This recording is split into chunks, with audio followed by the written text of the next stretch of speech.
Paul, thanks for joining me. How do you reflect back on this afternoon? Obviously we haven't had long to reflect yet, but with frustration and pain really. It was a difficult afternoon for us, but we've sort of put that on ourselves, I should say. We've conceded a number of penalties and set pieces so far this season. How can this be avoided going forwards? Well, we've conceded a number of goals in total. I think you've got to look more deeply than what the goals are and look at where they come from.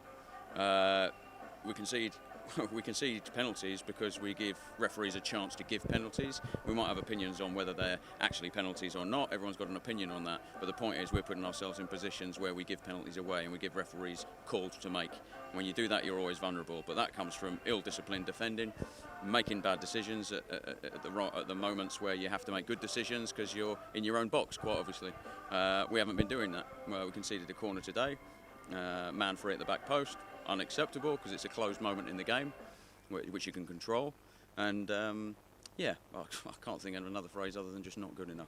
I mean, we went toe-to-toe with them in the first half. Mason Bloomfield came close, so did Adam Marriott. So obviously it must be really frustrating to concede the goals in the manner we did. Yeah, they're always a threat.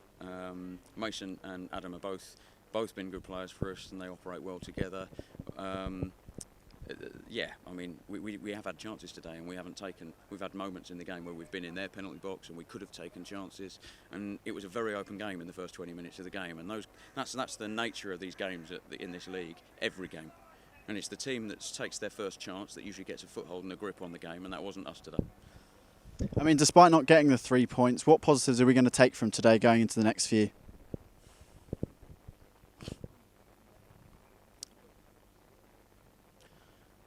Well, there aren't many, I'll be perfectly truthful. There aren't many. There weren't really, by the standards that the boys have got and the quality that they should be able to play with, none of them really excelled themselves today. I think they'd be the first to tell you that. I guess they responded to try and go and score goals. They had intensity in the ball second half to try and make their way forward and get into the box and create chances, but it didn't come to anything. It just wasn't good enough today.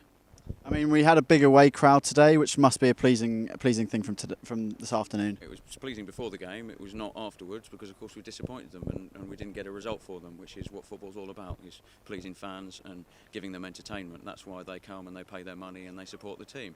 So, can only apologise to them really, and our job now as a group, as a dressing room, players, is to improve ourselves. It's got to come from them. They are the ones who are on the pitch. It's got to come from them. We can do everything we can to prepare them and coach them and improve them and help them reach their potential. It's got to come from them. They know that. I mean, what we're expecting now from Weymouth looking ahead, a full week of training? Yeah, well, a week of training, of course, because there's work to do.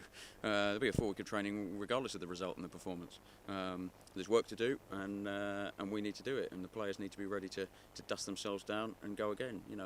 The mark of a strong character in anything is being able to pick yourself up and go again, and how many times you can do that will be the proof of, will demonstrate whether this team's able to turn these results around.